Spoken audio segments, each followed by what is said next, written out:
الحمد لله نحمده ونستعينه ونستغفره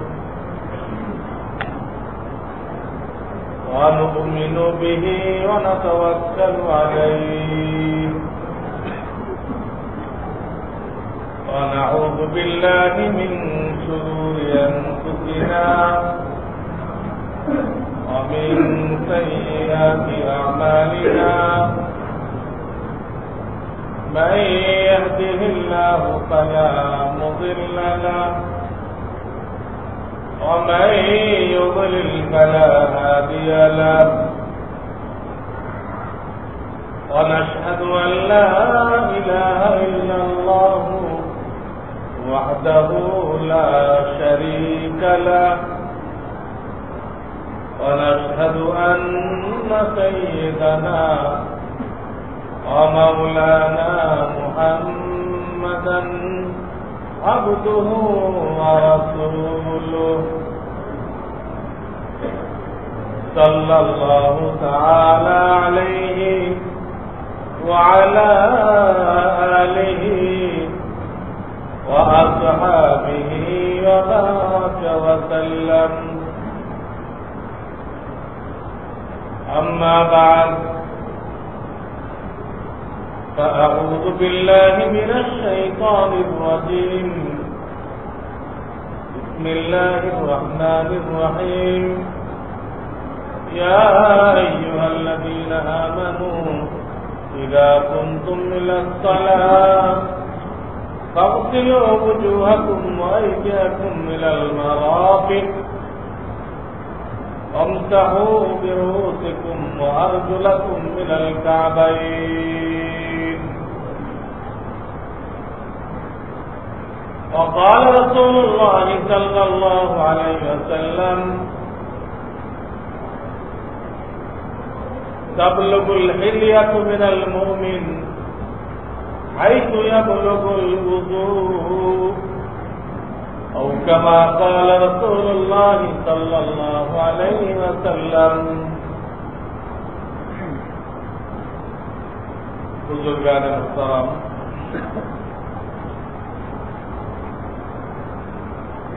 আমি আগেই বলেছিলাম যে দ্বীনের জরুরি মাসাইলগুলো এইগুলো আমাদের সকলের জন্য জানা একান্ত জরুরি।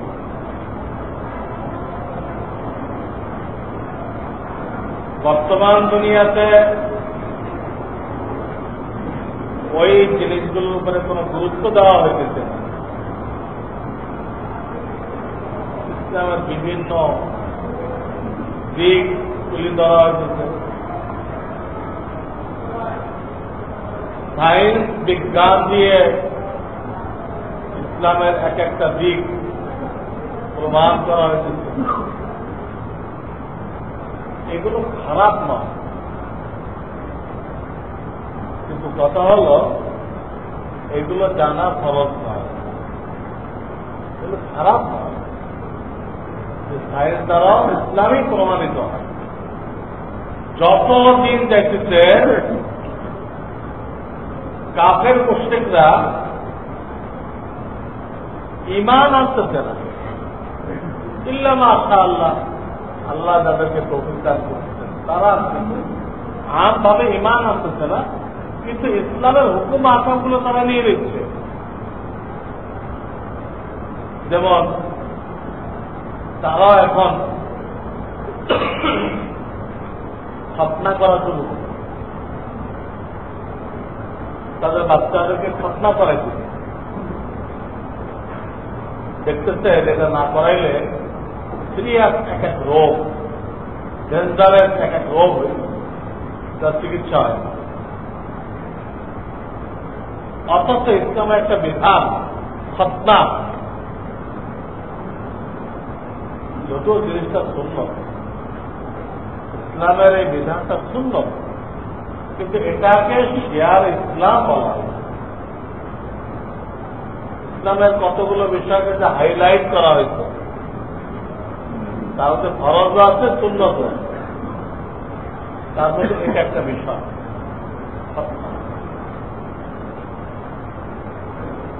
সুন্নত হওয়া সত্ত্বেও এটাকে শেয়ার ইসলাম বলে। এই কারণে একজন কাফের যখন ইসলাম গ্রহণ করে তখন তাকে খতনা করার আদেশ দেওয়া হয়। যদিও খতনা করাইতে গেলে তার কোন ডাক্তারের শরণাপন্ন হইতে হবে, সতর ঢাকা ফরজ, এই 17 করতে হবে, লঙ্ঘন হবে। এরপরও শরীয়তের বিধান হত্যা করে। শুধু সুন্নত এতটুকু নয়, শিয়ারে ইসলাম, ইসলামের শিয়ার, এবং এর ভিতরে মানব জাতির স্বাস্থ্যগত অনেক সাইড আছে। এটা না হলে তো ক্ষতিগ্রস্ত হবে। এটার খাতিরে আল্লাহ তাআলা ফরজকে শিথিল করে দিতেন। যখন সে ইসলামে এসে গেল, এখন সে ইসলামের সুফল ভোগ করে। এইখানে যদি আল্লাহ সতরের ফরজকে শিথিল না করে, ইসলাম গ্রহণ করার পরেও সে সুফল থেকে কি থাকে? বঞ্চিত থাকে। এই নমুসলিম লোকটাও বঞ্চিত না থাকে, এর জন্য আল্লাহ তাআলা কিছুক্ষণের জন্য তার থেকে ফরজকে স্থগিত করে দিবে। তোমার গুনাহ হবে না, তুমি খতনা করায় না। আখিরাতে তো ইসলামের সুফল ভোগ করবাই, দুনিয়া তো ভোগ করো। ইসলাম এমন কোন ধর্ম না যে এটা শুধু আখিরাতে সুফল দেয়, এরকম ধর্ম না। ইসলাম তো দুনিয়াতে মানুষকে সুখী করে, দুনিয়াতে মানুষকে সুখী করে। আল্লাহ দেখেন না, অমুসলিমরা, কাফেররা আগে তালিম দিত, লেবাস হয় কাঠন দিতে হবে না হাঁটুর উপরে হবে, এই তালিম কাঠন নিতে না হাঁটুর উপরে। কিন্তু যখন তাদের ডাক্তাররা বলল এইভাবে হাঁটু খোলা রাখলে হাঁটুর ভিতরে এই রোগ হবে, হাঁটুতে ঠান্ডা লাগার কারণে এই রোগ হবে, যেগুলো চিকিৎসা মুশকিল, হাঁটু পাল্টাইতে হবে, লোহার হাঁটু লাগাইতে হবে, ওটা এই হাঁটুর মতো কাজ করবে না, এমন সমস্যা হবে। এখন তারাই কাফেররাই তাদের লেবাস চেঞ্জ করে। এখন কিন্তু তারা হাত প্যান্টের কথা বলতেছে, ওরা নিজেরা এখন পাজামা প্যান্ট বানাই দিতে, কিন্তু হাঁটু ঢাকা। এতদিন পরে হলো তারা বুঝতে যে ইসলাম যারা করছে ওইটাই ঠিক। আমাদের ওরা বাইরে ছিলাম, আমরা ক্ষতিগ্রস্ত হয়েছি। এইভাবে বিভিন্ন জিনিস তারা লুকায় লুকায় গ্রহণ করছে। এই জন্য বলতেছিলাম ইসলামের যে সাইন্টিফিক ব্যাখ্যা দেওয়া হয়েছে, বিজ্ঞান ভিত্তিক ব্যাখ্যা দেওয়া হয়েছে, এগুলো কোনো খারাপ কিছু না, সেটাও ভালো। কিন্তু কথা হলো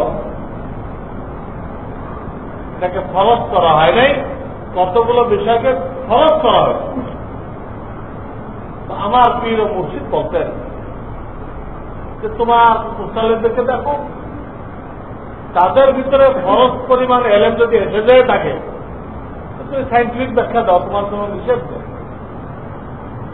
আর যদি দেখো জরুরি ফরজগুলো এখনো শেখা হয় নাই, তোমার সাইন্টিফিক ব্যাখ্যাটা আপাতত স্থগিত রাখো, রেখে তাদেরকে ফরজের তালিম দাও,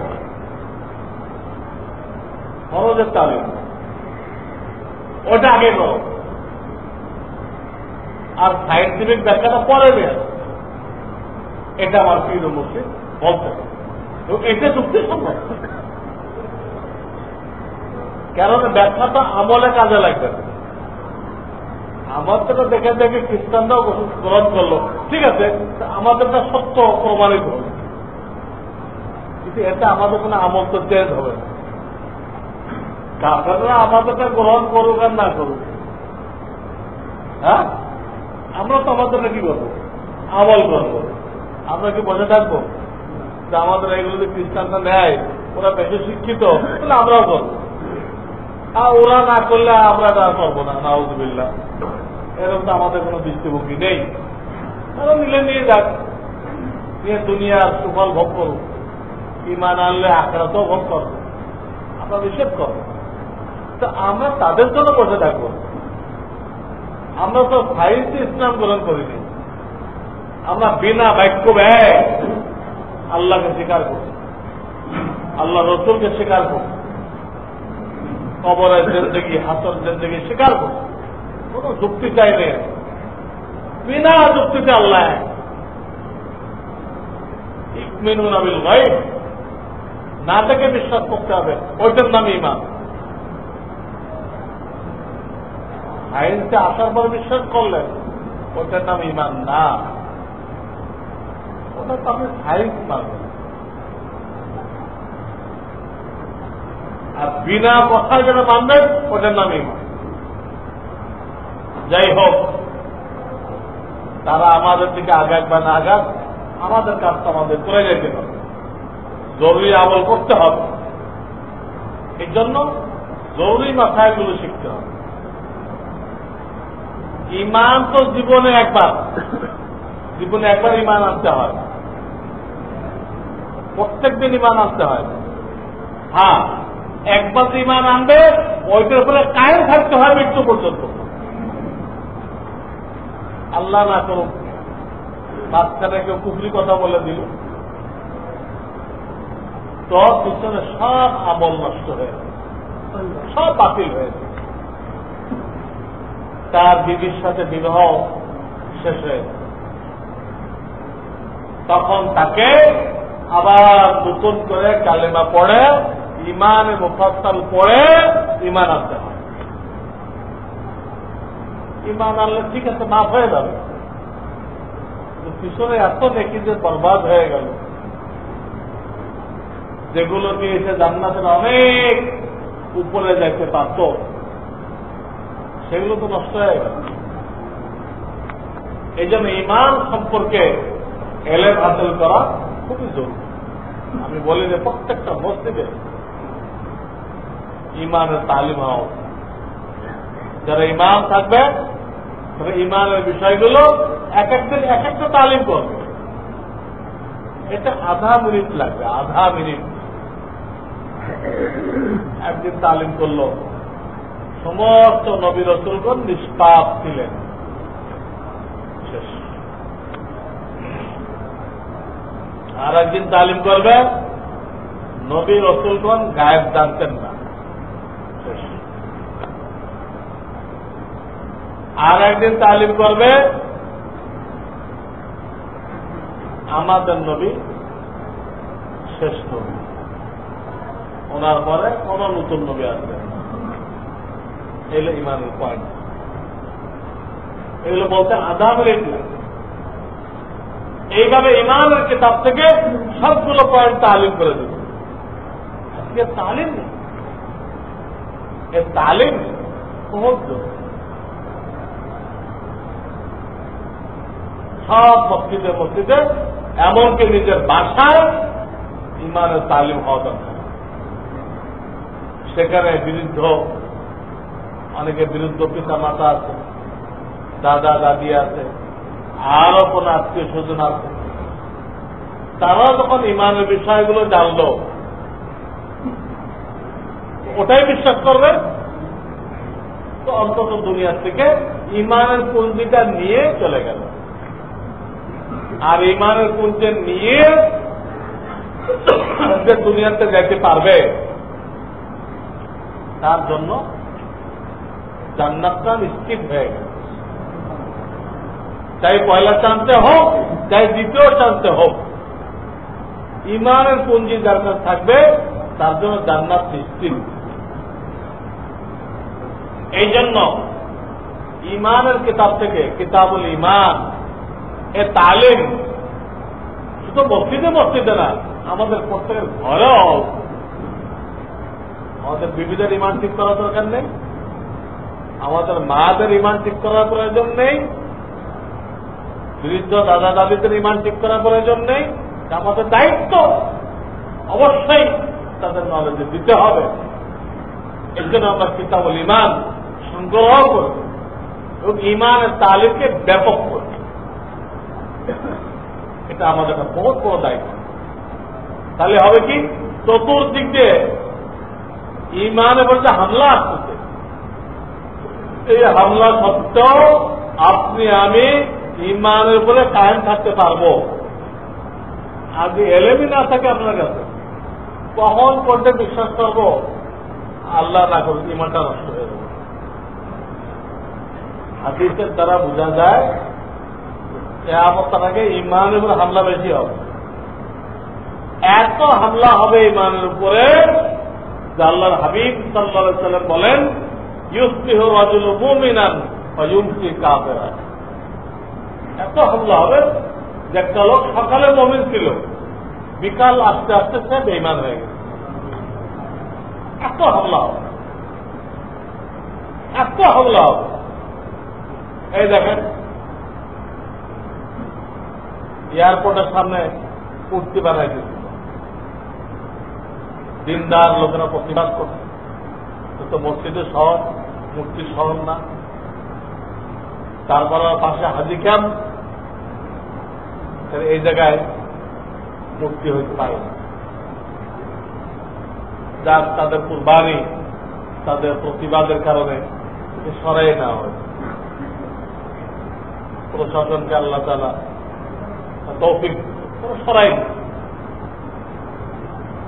এখন আমাদের দেশের এই সস্তা বুদ্ধিজীবীরা ওদের পক্ষে কেন সরাই নিল? ওটা নাবালক পোলাপান চেঁচালেচি করতে সরকার এত বড় গুরুত্বপূর্ণ জিনিস সরাই নেবে? নাবালক পোলাপান নাকি দিল্লে দেবে? কত বুড়া লোকেরা যান দেওয়ার জন্য চলে গেছে, হাজার হাজার লোক একত্র হয়েছে। এটা নিজের টাইটেল দিল কি, কিন্তু নাবালক মাদ্রাসার ছাত্র, এদের দলে সরকার সরাই নেবে। ভালো। 2 নম্বর, এই হুমায়ুন আহমেদ সাহেব মূর্তির পক্ষে কত সাফাই গাইলেন, কত সাফাই গাইলেন। আল্লাহ রাসূল সাল্লাল্লাহু আলাইহি ওয়াসাল্লাম যখন ফতে মক্কার পরে তিনি নির্দেশ দিলেন বাইতুল্লাহর মধ্যে 360টা মূর্তি আছে, সব ভেঙে ফেল, সব মূর্তি ভাঙা হল। পরে যখন তিনি দেখতে পেলেন একটা খাম্বার মধ্যে মাদার মেরির ছবি, এইটা তিনি ভাঙতে বা বুঝতে নিষেধ করলেন। এটা থাকতে দাও, এটা খুব সুন্দর সুন্দর প্রতি তার যে আকর্ষণ, মহানুভবতা, এটার ভিত্তিতে তিনি ওইটাকে রাখতে বলেন। এই বলে উনি বিভিন্ন কথা যুক্তি দিতে, এমনকি ইসলামী ইতিহাসের ব্যাপার হয়েছে যে ইবনে ইসহাক উনি যে ইসলামী ইতিহাস লিখছেন, নবী আলাইহিস সালাম জীবনী লিখছেন, সেখানে এই কথা লেখা। প্রথম পত্রিকা দেখে আমি তো বুঝলামই না যে ইবনে ইসহাক তো আরবিতে লেখা, এটা হুমায়ুন আহমেদ পড়লো কেমন? এটা পড়তে পারার কথা না, কেমন রেফারেন্স দিল? পরে যখন আমরা যাচাই বাছাই আরম্ভ করলাম, তো দেখা গেল যে এইটা পরবর্তীকালে একটা অমুসলিম ইংরেজ সে এটাকে অনুবাদ করতে যে জায়গায় জায়গায় সে নিজের পক্ষ থেকে টিকা লাগাইছে। বাংলা খানা বিশেষ দ্রষ্টব্য টিকা লাগে। তো এই ইংরেজ যে ওটা অনুবাদ করল, হ্যাঁ, যে দি লাইফ অফ মোহাম্মদ এই টাইপের নাম দিয়ে অনুবাদ করছে, এটা অক্সফোর্ড থেকে বিশ্ববিদ্যালয়। তো যাই হোক, সেখানে টিকার মধ্যে কথাটা আছে, মূল কিতাবে কিন্তু নেই। এনার তো মূল কিতাব পড়ার তো অভিজ্ঞ নেই, উনিও ইংরেজিতে থেকে পণ্ডিতগিরি করছে। কিন্তু ওনার অভিযোগ এটা তো মূল কিতাবে নেই, ওটা একজন অমুসলিম অনুবাদ করছে, করার সময় সে টিকাতে লিখবে। সে তো টিকাতে লিখবে, তো সে তো তার ধর্মকে যে কোনো ভাবে ঠিক রাখতে চেষ্টা করবে, এই জন্য সেটা টিকা লাগাইছে। এই টিকা ইনি গ্রহণ করলেন কেন? আলেমকে জিজ্ঞেস করতো যে এটা কি ঠিক টিকার মধ্যে লিখতে, তো এই কোন হাদিসে আছে? ফতে মক্কার সময় হুজুরকে মূর্তি ভাঙতেন, ছবি মিটাইতেন, অনেকগুলো হাদিস বুখারী শরীফে আছে, সেখানে আছে কোনটাই বাকি রাখেন, কোনটাই বাকি রাখেন। যেগুলো খাম্বার ভিতরে ছবি আঁকা ছিল, এটাকে মিটানোর জন্য তিনি পানি আনাইছেন, পানি দিয়ে কাপড় দিয়ে মুছে ওটাকে সমান করে কিচ্ছু বাকি রাখেন। তো বুখারী শরীফের হাদিস বলতেছে কিচ্ছু বাকি রাখেন নাই, না মূর্তি না ছবি। আর একজন বিধর্মী লিখল যে মাদার মেরিজটা বাকি রাখছিল, মূল কিতাবেও নেই, মূল কিতাবেও নেই, বুখারী শরীফের হাদিসেও নেই। ওই ইংরেজ নিজে লিখতে চান, ইংরেজ তার ধর্মের কোনো কিছু যদি আমাদের ধর্মে ঢুকাই দেয়, আমরা এটা নিয়ে নিব না? পরীক্ষা নিয়ে কিন্তু দেখবো যে কোনো দলিল আছে কিনা, না ভিত্তিহীন কোন পরীক্ষা নিরীক্ষা নেই। উনি এটাকে অবলীলায় লিখে দিলেন যে ইতিহাস গ্রন্থ এখানে আছে, হুজুর এই ছবিগুলো ভাঙেন নাই, নষ্ট করেন নাই, কাজে আমাদের বিভিন্ন মোড়ে মোড়ে এই ধরনের মূর্তি বানাইতে কোনো অসুবিধা নেই। এইভাবে তিনি জাতিকে বিভ্রান্ত করলেন। যাদের কাছে এলেম আছে তারা তো এটা মানবে না, তারা ইসলাম সম্পর্কে মানবে যদি কোনো হক্কানি আলেম বলে, মুক্তি বলে, তো তারা মানবে। আর যারা আনাড়ি বেওকুফ, এত বড় লেখক, এটা মানা দরকার, এটা মানবে, মেনে ইমান নষ্ট করবে। এটা ইসলামে হারাম করা হয়েছে, শিরক বলা হয়েছে। শিরককে মানবে, তার ইমানের কি হাল হবে, এটা একটু আগে বলতে লাগবে। এলেম কেন জরুরি? এরকম হুমায়ুন আহমেদের মতো কত কিছু লেখা থাকবে, কত কিছু লেখা থাকবে, আমরা এগুলো মানবো? আমি আগেও আপনাদেরকে শোনাইছি, ক্লাস 10-এর পরিবেশ বিজ্ঞানে লেখা আছে যে এই দেশের মৌলিক সমস্যা হল জনসংখ্যা। এটা কুফরি কাজ। 10-এর পরিবেশ বিজ্ঞানে যে কথাটা লেখা আছে যে মৌলিক সমস্যা হল জনসংখ্যা, এটা কুফরি কথা। এই জন্য এই দোষটা মূলত যে পড়ে কার উপরে? আল্লাহ। আল্লাহ তাআলা এই দেশে মানুষ সৃষ্টি করতেছে, তো কোনো খেয়ালই করলেন না যে এগুলো খাবে। আমি যে মানুষ পাঠাইতে আছি, এত টাকা পয়সা তো এই দেশের নেই, আমি মানুষ পাঠাইলে ওরা খাবে কি? নাউযুবিল্লাহ। এই অভিযোগটা আল্লাহর মধ্যে পড়ে। মানুষ তো মানুষ বানাইতে পারে না, বাপ মা সন্তান তৈরি করতে পারে না, আল্লাহ তৈরি করে, আল্লাহ খাবেন, তার কাছে হিসাব নিকাশ আছে। তিনি যে পরিমাণ মানুষ পাঠায় সবসময় তার থেকে বেশি রেজেক্ট দেয়। আপনি যে কজনকে দাওয়াত দিবেন তার চেয়ে বেশি খানা তৈরি করবে। আপনি 5 জনকে দাওয়াত দিলে অন্তত 10 জনের খানা তৈরি করবে।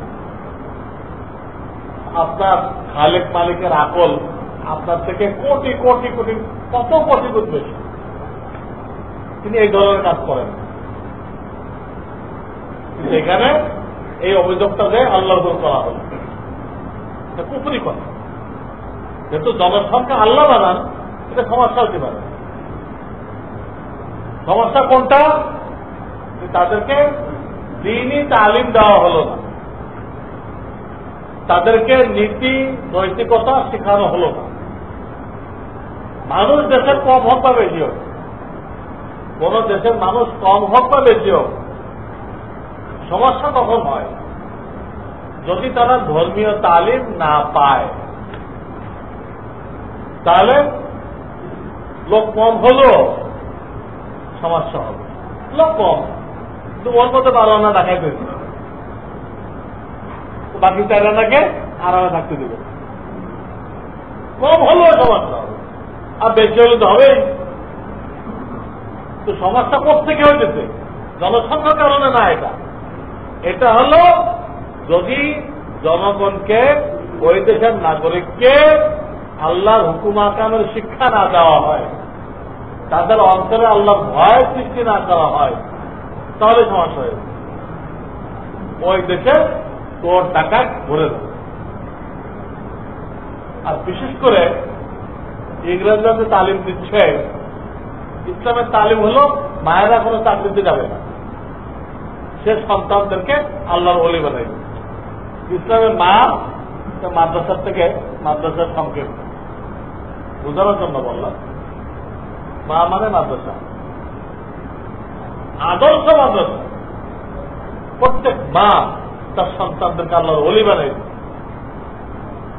প্রত্যেক মা যদি সন্তানকে আল্লাহর ওলি বানাই দেয়, কিন্তু কোরআনের তালিম দিয়ে আর সুন্নতের তালিম দিয়ে, আপনি সেই দেশে তোরা টাকা দূরবীন দিয়ে খুঁজে পেবেন, জাদুঘরে খুঁজতে হবে। ডাকাত কারে বলে? জাদুঘরে যাই খুঁজতে হবে, পাওয়া যাবে। কিন্তু প্রত্যেকটা পরিবারের বাপ মাকে এই দায়িত্ব নিতে হবে। এটা কোরআন শিখায় যে মায়েরা চাকরি করবে না, মায়েরা মানুষ তৈরি করবে। এটা মানুষ তৈরির কারখানা, খালি পেটে তৈরি করে না, পেটের থেকে বেরোনো বড় কি করে, পেটেও তৈরি করে মানুষ। আর পেট থেকে যখন জন্ম নেয় তখনও কে মানুষ বানাইবে? কে? মা। তারপর 7-8 বছর বয়স হবে, তখন উস্তাদের কাছে দিবে। এক পর্যন্ত কে বানাইবে? মা বানাই। ইসলামের দৃষ্টিভঙ্গি। ইহুদরা কি শিখাইল? সবাই চাকরিতে চলে যাবে, তাহলে জনসংখ্যা বেড়ে যাবে। সবাই চাকরিতে না যায়, তারা বলতে, তাহলে জনসংখ্যা বেড়ে যাবে।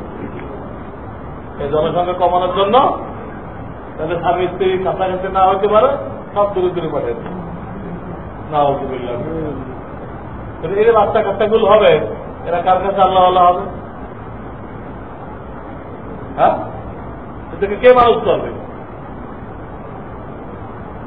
মায়ের কয়েকদিন ছুটি পাবে, সীমিত কয়েকদিন ছুটি পাবে, এবার অফিসে চলে যাবে। এই বাচ্চাটা বড় হবে কার হাতে? কাজের বউয়ার হাতে, বখাটে ছেলেমেয়েদের হাতে বড় হবে। সাথে সাথে ও বখাটে হয়ে গেল, ইমন হয়ে গেল, ইমন হয়ে গেল। কত বড় শিক্ষিত বাপ মায়ের ঘরে আছে, কিন্তু সে ডাকাতের মডেল হয়ে গেল। ডাকাত কিরকম হতে হবে? কোয়ালিটি, এই কোয়ালিটি সে মানুষকে শিখে গেছে। কেন? ওই যে ইহুদিদের তালিম গ্রহণ করতে দুজন চাকরি করবে, গলত না, গলত না।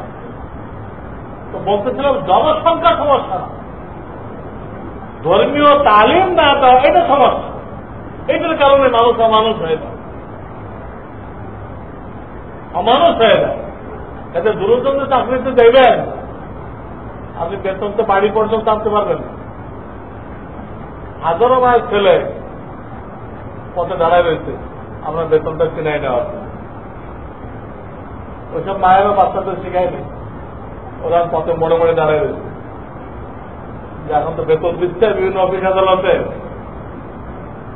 আমাদের তো চাকরি নেই, এই বেতনগুলোই নিয়ে দিচ্ছে, বেতন আনতে পারবেন। আজকে কোনো মা আনতে পারে, এটা আলাদা ডাকাত লাগবে না, তার ঘরে ডাকাত আছে, তার ঘরে যে বটি আছে, ওই টাকা তারা ওই বটি তার বেতনের টাকা সব কি করবে, লয়ে। হ্যাঁ, কাল না কবে দেখলাম খবর বেরিয়েছে, বানর নাকি বিলুপ্ত হয়ে গেছে। তোমার পোলা পান যায় যদি আব্বা এদের কোনো দুঃখ করবেন না, ওর জন্য আমরাই রয়ে গেছি। মুরব্বীদের দুঃখ করতে পারা গেছে, বানর যে বিলুপ্ত হয়ে যেতে, তা আপনি কোনো দুঃখ করবেন না। বানরের দায়িত্ব পালন করার জন্য আমরাই রয়ে গেছি, আমরাই জন্য ঠিকই। এরা এরকম চিল্লানি দেয়, নামাজ পড়া মুশকিল হয়ে যায়, তাহাজ্জুদ পড়া মুশকিল হয়ে যায়, সারা রাত থেকে বানরের মধ্যে চিল্লাইতে থাকে, চিল্লাইতে থাকে। আর বিশ্ব পাপ শুরু হলে তার উপায় নেই, বানর ফেল করে কয়েকজনের পত্রিকা লিখতে, নোয়াখালীর ভিতরে বুড়া মিয়া ওদেরকে অনুরোধ করছে, বাবা নামাজের সময় একটু বন্ধ রাখো। নামাজের সময় বন্ধ রাখতে কেন কইল? এই বানরে পাল দেয়, ওই বুড়ারে এমন পিটাইছে মরে গেছে। এই আমরা তৈরি করছি, এই আমরা তৈরি করতেছি, বুঝলেন? একদিকে নেশায় পুরা যুব সমাজ ধ্বংস, আর একদিকে না নামাজ, না রোজা, না কোরআন তেলাওয়াত, টেলিভিশন ভিজিয়া আর হই হল্লা চিল্লাচিল্লি, এর বাইরে কি শিখতেছে, কি শিখাইতে পারছে স্কুল কলেজগুলো? এরপর যদি বেড়াকের কাছে তুলে দেওয়া যায়, একদম লেজ লাগাই দেবে, ক আমার লেজ হয়ে গেছে, ক আমার কি হয়ে গেছে, লেজ হয়ে গেছে, একদম সব পালন হয়ে যাবে, সব পোলামাত পালন হয়ে যাবে, হয়ে আমাদের সব সর্বনাশ। মসজিদের সাথে বসে টেলিভিশন দিচ্ছেন, মসজিদে গেটে বসে বলতেও পারে না। বলতেছিলাম জনসংখ্যা এটা সমস্যা হতে পারে না, যদি তাদেরকে দিন শিখানো না যায়, সব বানর হয়ে যাবে, সব নেশাগ্রস্ত হয়ে যাবে, সব চোর ডাকাত হয়ে যাবে, হ্যাঁ পুরো জাতিকে ধ্বংস করে দেবে। আপনার সন্তান, আমার সন্তান যদি এই হয়, ওর ঘরে কি হবে, ওর ঘরে কি আসবে? ভবিষ্যৎ অন্ধকার। যদি আমরা দিনের দিকে ফিরে না আসি, এই জাতির ভবিষ্যৎ অন্ধকার। এরকম বানর দিয়ে দেশ ভরে যায়, অটোমেটিক এই দেশ কাফেরদের দেশ হয়ে যাবে, ইসলামী দেশ থাকবে না, মুসলমানদের দেশ থাকবে না, মুসলমানদের কিছুই বলার থাকবে না। দিনদার লোকদের মুখে তালা মারতে হবে। একদিকে সব মহিলারা নেমে গেছে এই গার্মেন্টস ফ্যাক্টরির নামে, স্কুল কলেজ আর ফেরাকের নামে মহিলা নেমে গেছে, আর যুবকদের এই হাল্লা। এই দুই গ্রুপ মিলে দিনদার লোকদের মুখ একদম তালা মারতে হবে, কথা বলবেন না, গুলি গুলি। কি মারাত্মক ভবিষ্যৎ আমাদের জন্য অপেক্ষা করছে। কাফের মুশরিক তারা এই পরিবেশ তৈরি করতে সক্ষম হয়েছে আমাদের অদূরদর্শিতার কারণে। ছেলেপেলের ব্যাপারে আমাদের সতর্ক না হওয়ার কারণে আজকে ইহুদ নাসারারা এইরকম একটা পরিবেশ আমাদের দেশে কায়েম করতে সক্ষম হয়েছে। আল্লাহ আমাদেরকে হেফাজত করুন। তো জনসংখ্যা সমস্যা না, তালিম না দেওয়া সমস্যা। এই বহু পুকুরি কথা সমাজে ছড়াই ছিটায় আছে, চলতেছে। কিন্তু ইমানের তালিম যদি না থাকে, ইমানের তালিম যদি না থাকে, সকালে মমিন বিকালে কাম, সকালে মমিন বিকালে কাম। এই জন্য ইমানের তালিম সবচেয়ে জরুরি, সবচেয়ে জরুরি। এরপরে তৃতীয় নাম্বার আসবে। মাঝখানে বলে যে এই জন্য আমরা বলি, অনেকে আমাদেরকে পরামর্শ দেয় মাদ্রাসায় কিছু ফাইল ঢোকানোর জন্য, কম্পিউটার ঢোকানোর জন্য, হস্তশিল্প ঢোকানোর জন্য। আমার দেখেন এগুলো শেখায় কোনো লাভ নেই। আমার উস্তাদরা আমাকে হস্তশিল্প শিখাইত, হ্যাঁ, আর মুরগির ডাক্তারি শিখাইত, কিচ্ছু লাভ হতো। এগুলো প্র্যাকটিস করার কোনো সময় আমার কাছে নেই। এগুলো প্র্যাকটিস করার মতো 1 মিনিট সময় আমার কাছে নেই। আমার কাছে এত কাজ, বোখারের জন্য পড়াইতে হয়, ফতোয়া লিখতে হয়, আত্মশুদ্ধি চিঠির জবাব লিখতে হয়, হাজারো লোকের টেলিফোনে ফতোয়া দিতে হয়, টেলিফোনে ফতোয়া, আর এরকম মাহফিলে বয়ান করতে হয়। এই সব কিছু করে আমরা 1 মিনিট সময় পাই না যে মুরগির ইঞ্জেকশন বেকার হইতে। তো তাদেরকে বলি, আপনি এই বুদ্ধিটা না দিয়ে স্কুল কলেজে বলেন যদি আপনাদের এখানে এখানে ইমানের কিতাব সিলেবাসে দাখিল করেন, এটা একটা কাজের জিনিস হবে। আমাদের এখানে হস্তশিল্প না ঢুকায় কোনো দরকার না ঢুকানো। আপনি বলুন এই বুদ্ধিটা কোথায় দেবেন? স্কুল কলেজে। তাই আপনারা এত বই পড়ান, এখানে ইমানের কিতাব পড়াইতেন, একটা নুরানি মুআল্লিম রেখে 10টা সূরা শিখাইতেন, নামাজের পুঁজিটা দিয়ে দেন, ওখানে পুঁজি দেন। ওরা শুধু পেট হল করতেছে। ওদের সাবজেক্টের মধ্যে কবর হল করার, হাসরের ময়দান হল করার কোন ব্যবস্থা নেই।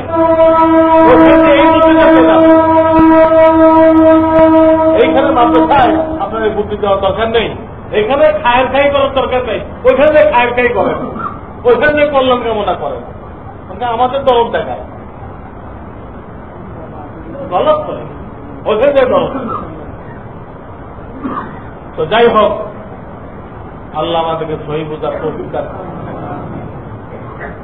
আমি বলতেছিলাম, এই জন্য আমাদের ফরজ শিখতে হবে, জরুরি হলে আজ শিখতে হবে। এই হাদিস আমরা দেখতেছি না বিভিন্ন মহল্লার থেকে, দেখতেছি না এদের যে এহরামের কাপড়, এদের যে তালবিয়া, এহরামের কাপড় থেকে শিক্ষা নিতে হবে। এটা আমার আখিরি সম্পদ। যত লিখাত দেয় একজনের ফেরিস কত লম্বা, কোন কোন দায়িত্ব ছিল জীবন, বিশাল লম্বা ফিরিস। কিন্তু এই ফিরিস কি কবরের কাজে লাগবে? যে আপনি চেম্বার অফ কমার্সের চেয়ারম্যান ছিলেন, অমুক ছিলেন, তমুক ছিলেন, হ্যাঁ, অমুক জাহাজের আপনি ক্যাপ্টেন ছিলেন। ক্যাপ্টেন এগুলো করলে কোনো কাজ হবে না। আপনি অমুক প্লেনের পাইলট ছিলেন, কিছু কাজ। আপনাকে আমাকে এই দুটো চাদর দিয়েই বিদায় করে দেওয়া হবে। যাতে আমরা এত কিছু দাবি করি, আমি এতগুলো মিলের মালিক, এতগুলো ফ্যাক্টরির মালিক, এতগুলো মার্কেটের মালিক, এতগুলো বিল্ডিং এর মালিক, দেখা আজকে যদি মালাকুল মউত আসে আর বলে চলো ভিসা শেষ,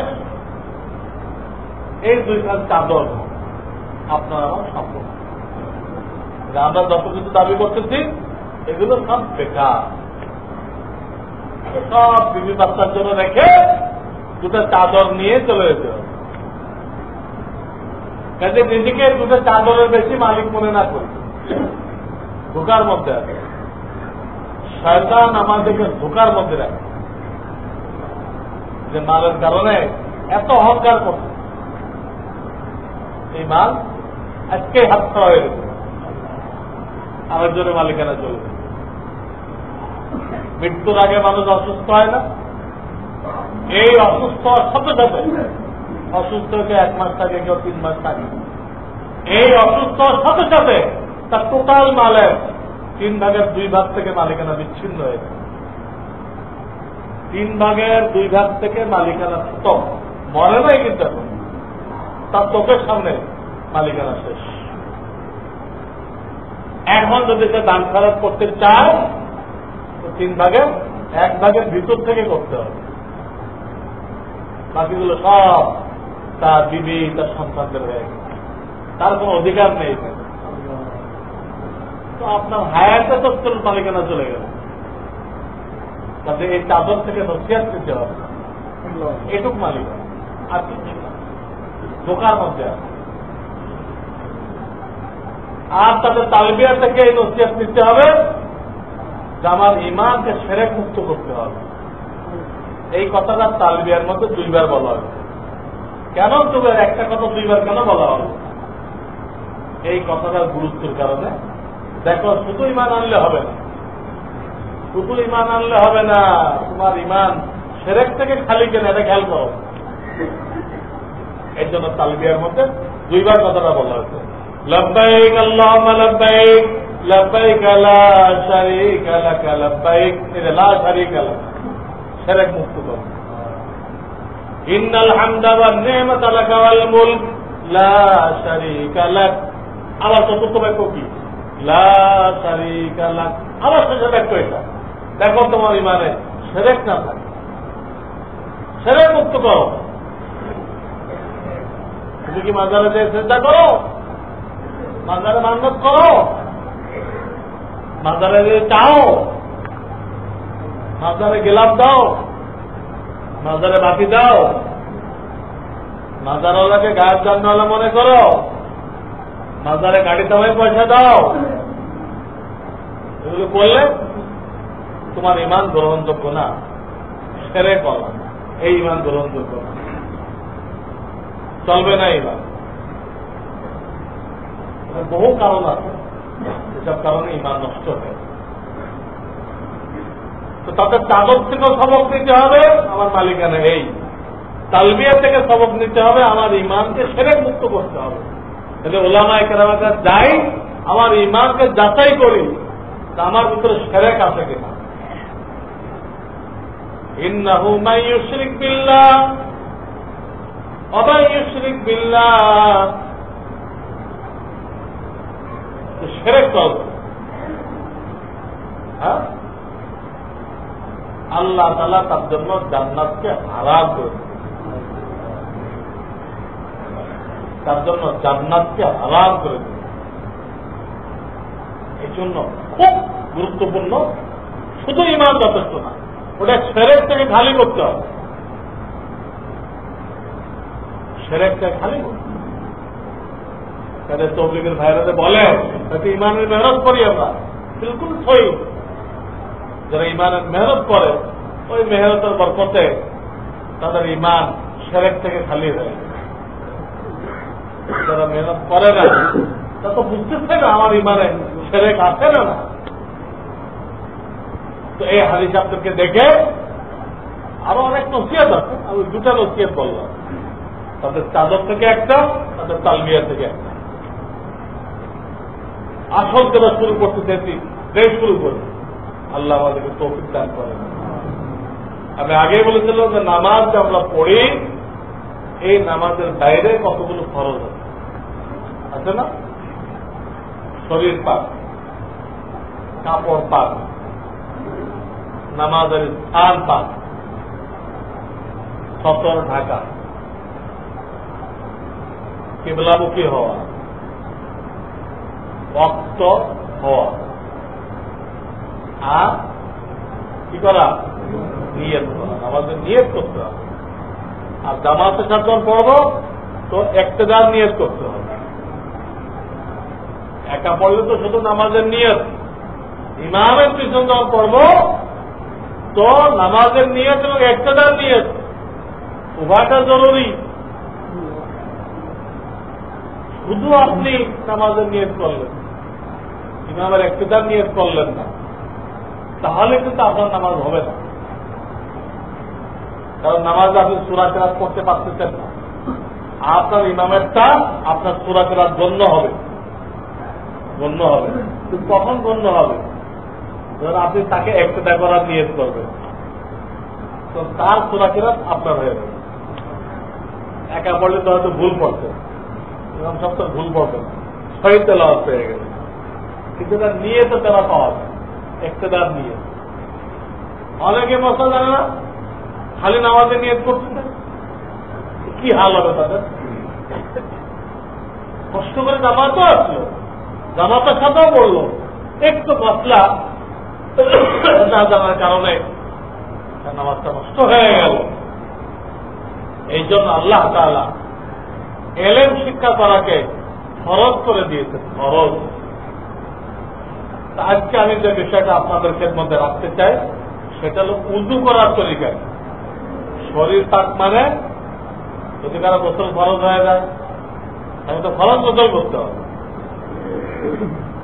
আসলে ফরজ গোসলের মতো কিছু হয় নাই, ছোট নাপাক, হ্যাঁ, ছোট এক্সেঞ্জা করছে, পেশাব করছে, বড় এক্সেঞ্জা করছে, মানে পায়খানায় গেছে, হাওয়া বের হয়েছে, তো শরীরে কোনো জখম টখম ছিল, পোড়া ছিল, রক্তপুর বের হয়েছে, এগুলো তো না ছোট নাপাক হয় শরীর, তখন তো উযু করলেই যথেষ্ট।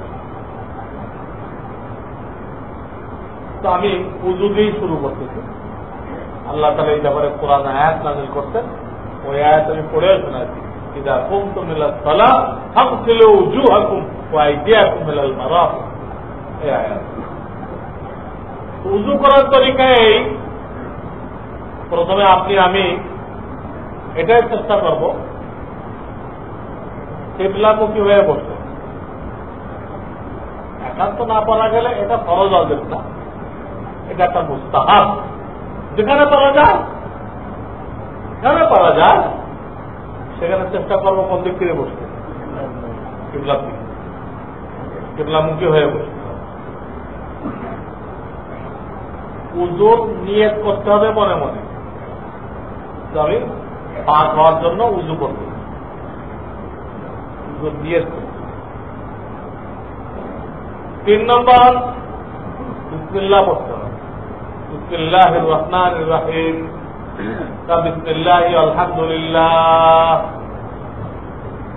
নর্মাল বিসমিল্লাহ পড়েন বা এটা পড়েন, বিসমিল্লাহ পড়তে হবে। তারপরে পয়লা শুরু করতে হবে 2 হাত কবজি সহ ধুইতে হবে। প্রথম 3 বার ডাইন হাত কবজি সহ ধুইতে হবে, এরপর 3 বার বাম হাত কবজি সহ ধুইতে হবে। এই যে ধোয়া ধুই শুরু হয়ে গেল, সেখানে যে বিষয়টা খেয়াল রাখতে হবে, পানির অপচয় যেন না হয়, পানির অপচয় যেন না হয়। যদি অপচয় হয়, উযু তো হয়ে যাবে, নামাজ হয়ে যাবে, কিন্তু হারাম উযু হবে। কি উযু হবে? হারাম উযু হবে। ওর জন্য আলাদা গুনাহগার হইতে হবে। হারাম হারাম উযু, অপচয়ের কারণে উযু হবে, ওই উযুতে নামাজ হবে, কিন্তু আপনি গুনাহগার হয়ে গেলেন। এই জন্য ওই যে হাউজে উযু করা হয় মসজিদে, এখানে সাধারণত অপচয় হয় না। অথবা বদনায় উযু করলেন, সেখানেও অপচয় হয় না। অথবা বাথরুমে বালতি থেকে পানি নিয়ে নিলেন, নিয়ে ওখানে হাত দিয়ে উঠাইলেন, এটাও অপচয় হয় না। এইগুলো হল ঠিক নিয়ম। হাউসে করেন, বদনা দিয়ে করেন, না বালতিতে পানি নিয়ে ওইখান থেকে উযু করেন, এটা হল আসল নিয়ম। আল্লাহ রাসূল বালতিতে হাত দিয়ে উযু করতেন, ফরজ গোসলও করতেন। আমরা উযু বলেন কি, হাত ঢুকালে তো পানি নাপাক হয়ে যাবে। তো রাসূল তো ফরজ গোসলের সময় ঢুকাইলেন, তখন তো নাপাক হইল না। আপনার তাকওয়া কি রাসূল থেকে বেশি হয়ে গেছে? মাসলা না জানতে জানতে যেটা আসল তরিকা, ওইটাকে করতেছে, বালতির পানি নাপাক হয়ে যাবে। তরিকাই তো ওটা। এই চিন্তা হলো ভালো। আর যদি টেপ সিস্টেম করেন, তাহলে আপনাকে এইরকম টেপ লাগাইতে হবে, উঁচু করবেন, পানি পড়বে, যে ছেড়ে দিবেন কি হয়ে যাবে, বন্ধ হবে। অপচয়ের কোন ব্যবস্থা নেই, এইরকম টেপ লাগাইতে হবে, উঁচু করবেন, পানি পড়বে। আর চেহারা যদি দেন ওদিন পানি কি আছে, কোন পরিশ্রম লাগবে, আবার উঁচু করবে পানি পড়বে, এরকম টাইপ লাগে। এগুলো 4 নম্বর। আগে চিন্তা করছি না 5 নম্বর। আর এখন যেগুলো আমভাবে পাওয়া যায় সাধারণভাবে, এটা হইলে মনে লিখে দিতে হবে, বারবার বলতে হবে ভাই একবার খুলে উঁচু করবেন না, এই অবস্থায় হবেই। আপনি বারবার খোলেন, বারবার বন্ধ করেন আর উঁচু করেন, এগুলো লিখতে হবে, মসজিদে বলতে হবে, বারবার বলতে হবে। যদি না করা হয় এটা, তাহলে যারা অপচয় করবে তারা তো ভিন্ন ভিন্ন গুণাগার হবে, তারা তো ভিন্ন ভিন্ন যার গুণা সে। আর এরকম যদি 50 জন অপচয় করে, 50 জনের গুণা সেক্রেটারি মাথার উপরে আর আমার মাথার উপরে।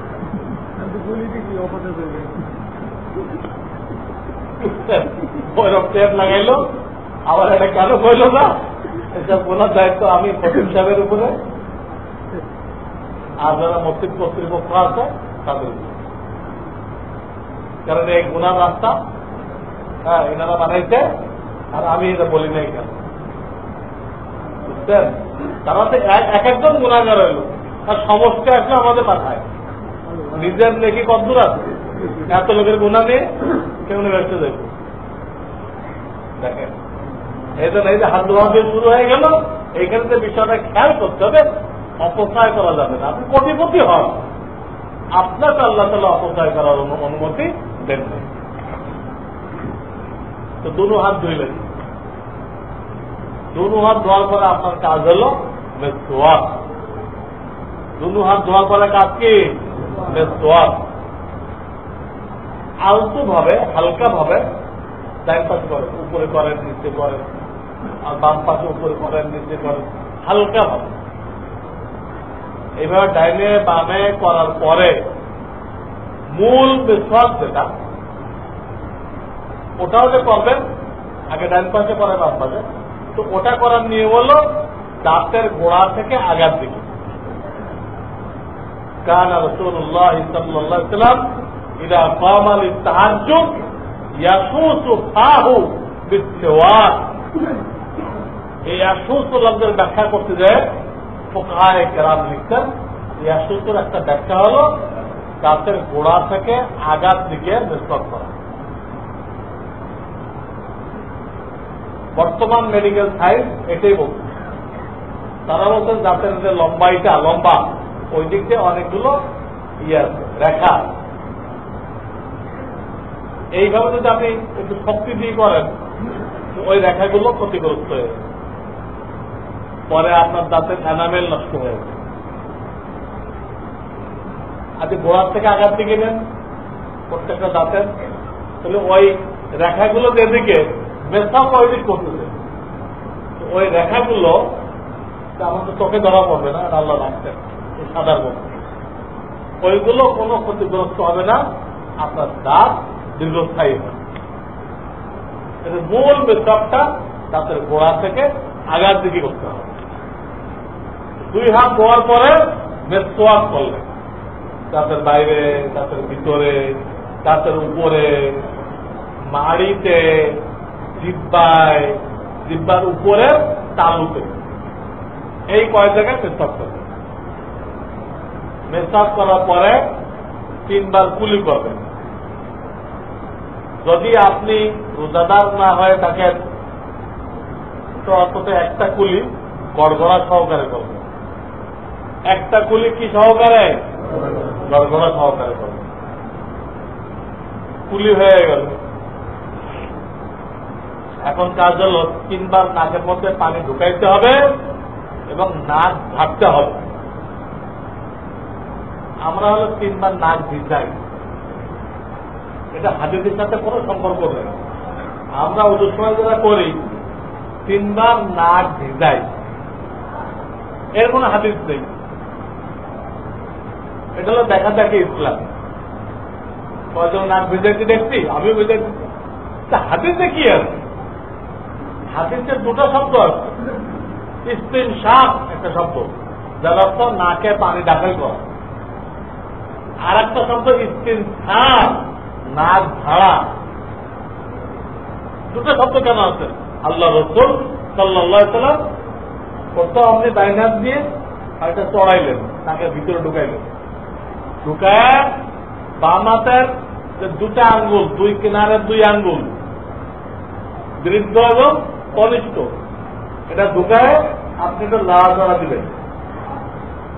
দিলে যত ধুলাবালি আপনার নাকের মধ্যে আটকাইছে সব কি হয়ে গেল, আলগা হয়ে গেল। এখন আপনাকে নাক ঝাড়তে হবে।